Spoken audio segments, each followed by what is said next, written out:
Today I want to talk to you guys about fascia, which is my latest obsession, and it's for a very good reason. Fascia is this web-like connective tissue that wraps itself around your muscles, your organs, and is literally responsible for how your body is formed and is held together. Fascia pays attention to your daily habits and then makes physical adaptations based on them. This is literally the reason why people who smile more end up having a more lifted appearance, and why people who are generally quite miserable end up aging less gracefully. But fascia is also responsible for so many other things, and the thing that I find exciting about it is that once you know about it, you are then in control. This is why people who run tend to develop a similar type of body. People who are in gymnastics will have different characteristics. People who do weightlifting can almost guarantee that their body will look a particular way if they do a repetitive movement over and over again. Most people believe that this is just muscle, but what people are finding out now is that actually it has a lot to do with fascia, and the more research that's coming out about it, the more interesting it gets, because fascia is actually moldable. So if you're a person who is at all interested in changing your appearance, anti-aging, or healing trauma, because fascia actually stores trauma as well, then this video is definitely for you. I'll be breaking down the science, I'll give you some visuals so that you can actually see what this stuff is. I really do think that if this is the first time that you've heard about this, you'll be having a lot of light bulb moments. So let's get into it.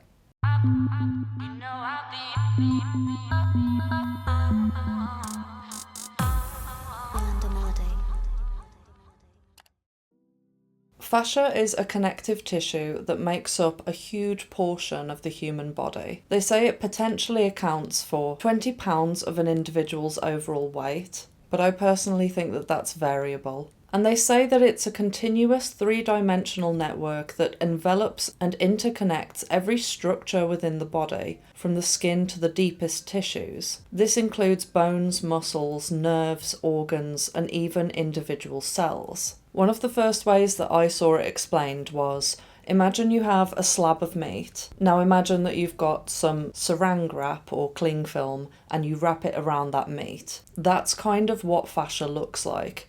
It holds everything together. But you also have multiple different types of fascia. You have superficial fascia, which is wrapped around things. But then you also have deep interwoven fascia that's interwoven into the muscle. Up until very, very recently, fascia has been dismissed as just a protective covering. In the medical field, when they dissect things and people, the fascia element was just thrown away as if it was not relevant at all. So I personally believe that in the medical field, there is a huge disconnect with this new research and this knowledge. So if you're thinking to yourself, okay, if fascia really is that important, why are people only just speaking about it? This is why. It's simply down to lack of understanding and lack of knowledge. So when your fascia becomes restricted or damaged, it can lead to pain, limited movement, and other functional problems. So people think that, oh, the reason why you're not flexible is because of the muscle. And mostly it's actually the fascia. So say, for example, if you're training to do the splits, but every time you get into the position, you can only go so far. People used to say, oh, it's just because the muscle is tight. But actually what's happening is the fascia, which is the outer layer and the connective tissue, is actually trying to stop you from injuring yourself.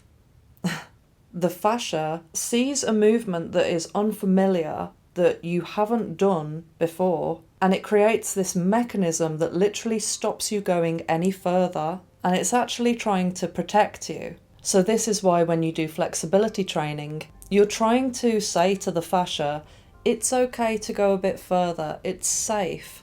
And eventually the fascia adapts, and it also has to create new tissues in order to stretch further. And then eventually, once you've trained for a few months and got down to the splits, it holds a memory of that, and it's like, oh yeah, we can go that far, that's safe, it's okay. And this is just one element of it. This gets so interesting.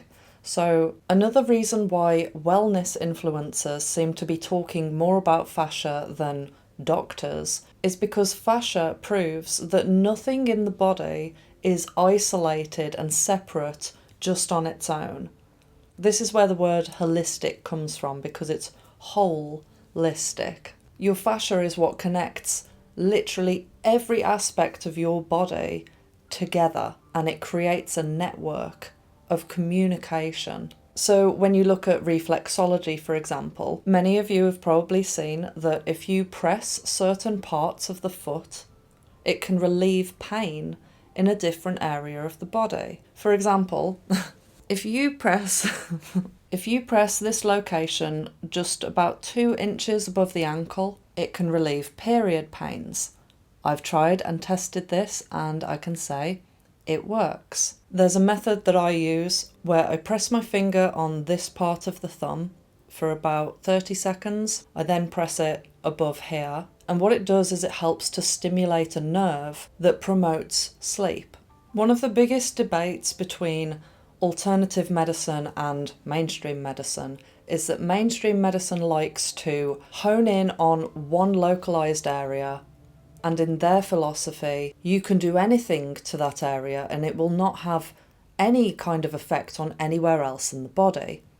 But what holistic people understand is that it's all connected. People who often suffer from tension in the jaw will most likely also have tension within the hips and the glutes. This is all because of fascia. Now here's something really interesting. So if I say to you, picture a runner, you can probably visualize in your head now exactly what a typical runner's body will look like. Now visualize a swimmer.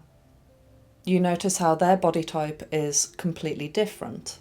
With swimmers, typically they'll have a more built upper body, but there will also be certain nuances within the shape of how their body is formed, and it's not just about tearing muscle and it rebuilding in order to grow bigger, like what we're taught in weightlifting, for example. Of course, that plays a huge role, but what also plays a huge role is that the fascia is listening to the repetitive habit of swimming, for example, and the entire body is actually making adaptations, little tweaks here and there, that will help the swimmer to perform the exercise with more efficiency. So it won't just be building up the upper body, it may also be other parts of the body have less density that will help to perform the exercise better. Now, if I was to say to you, imagine someone who has a very sedentary lifestyle that sits at a desk all day and doesn't do any exercise, can you visualize that? People who live a sedentary lifestyle, unfortunately, their fascia also adapts to the repetitive movement of lack of movement, and this causes restrictions. And this is a thing that I want people to know. I want this information to empower you, because I hear so many people say, oh, I'm getting old, that's why I can't move this much, or it's just age. And I have very different beliefs when it comes to aging. I actually think that we have so much more control over it than what we're led to believe. And I don't think that we're just doomed to start falling apart at a certain age.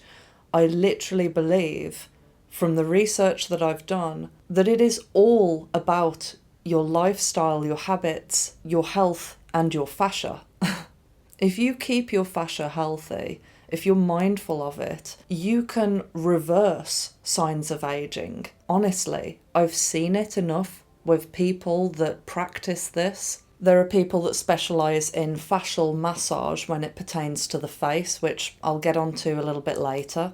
But I find it really ridiculous that the cosmetics industry tells people that wrinkles come from just wrinkles on the skin and that somehow you'll be able to fix it with a topical cream. because wrinkles are actually caused from fascial adhesions. The way that the wrinkle is formed is actually underneath the skin, where the muscle and the fascia gets used to a repetitive movement and eventually a crease is formed.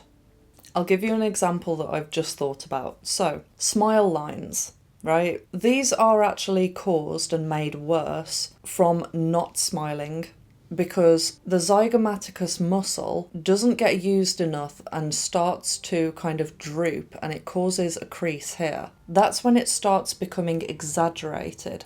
However, if you actually look at people who are in their young teens, you will actually notice that not everyone, but most people do actually have nasal labale folds. Even young people, really young people. And this is because in order to smile properly, you can't avoid it. And you shouldn't, because smiling is everything. Fascia loves smiling. The more you smile, the better. But if young people can have these nasal labale folds, doesn't that prove that it's not age that's doing it? It's fascia. It's a crease that's been formed through a repetitive habit. I won't go too deep into it in this video because I've actually spoken about it in another video about Botox and my opinions on that. Complete waste of time, complete waste of money. I'll just say it now.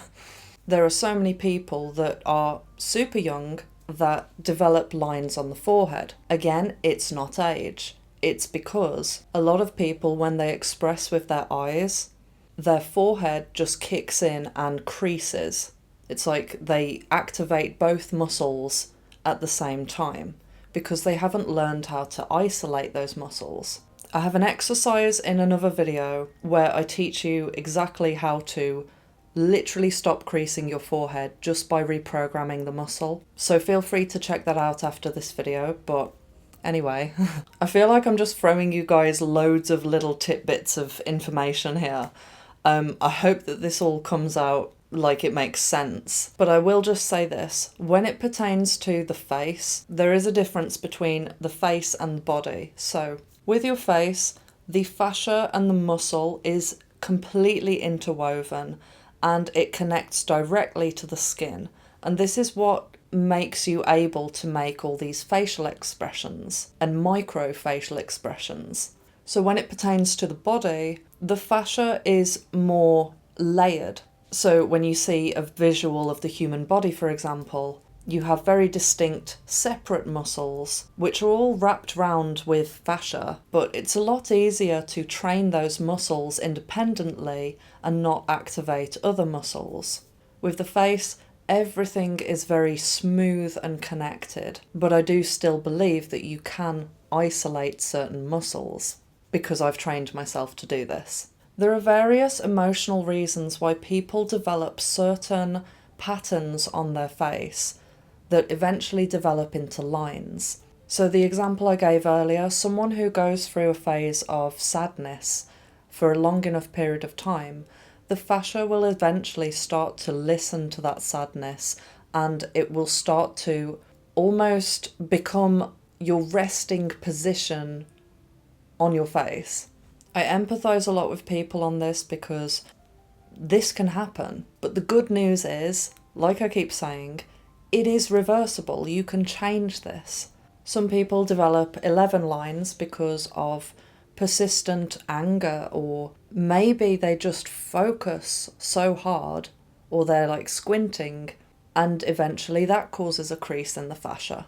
I'll link 2 girls down below in the description that can really help with massaging the fascia and retraining it. Okay, let's move over to the relationship that fascia has with trauma.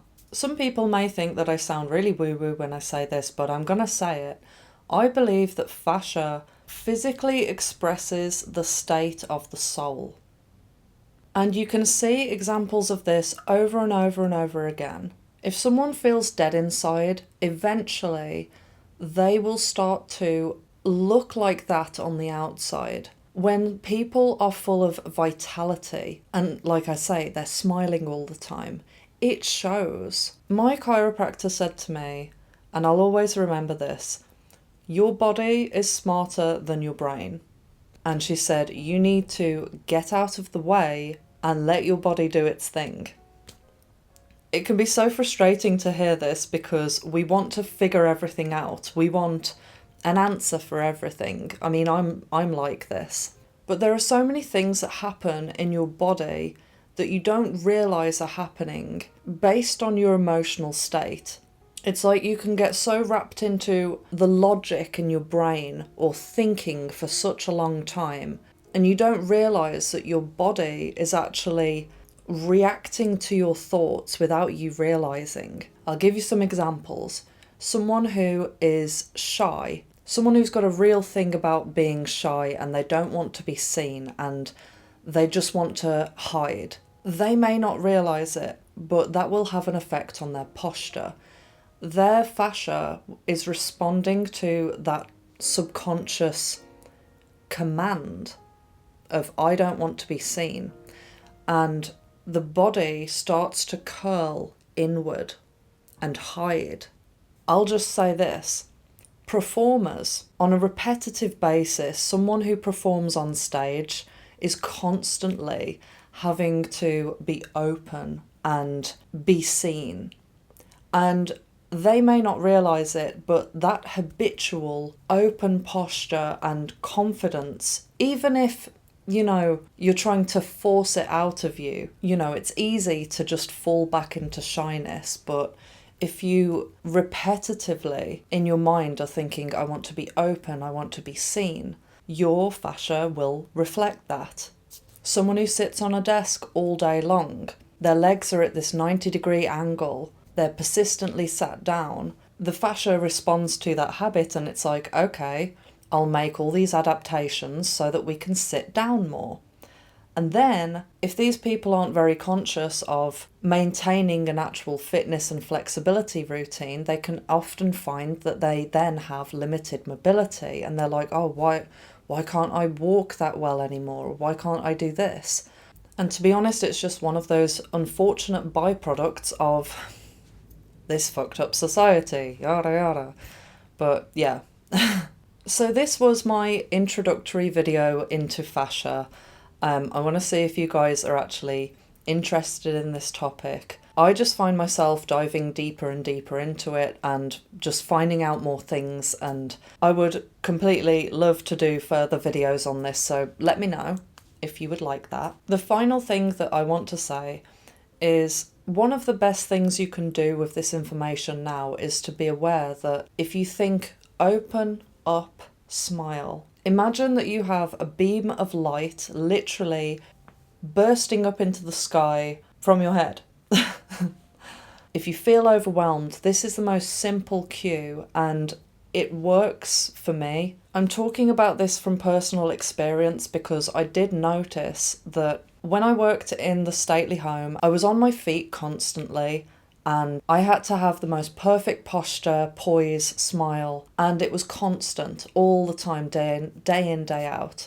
And I can honestly say that I think that's when I looked my best. And then when I started doing YouTube, I realised that I really had to incorporate a strict routine of flexibility and all of these extra things, because habitually sitting down and editing at a computer was starting to affect my posture and everything. And I will say this, that fascia works very slowly. The adaptations that it makes happen progressively over time. But what I find frustrating is that so many people think that once they have limited movement, it's done, dusted, there's no reversing it, that is where they're at, finished.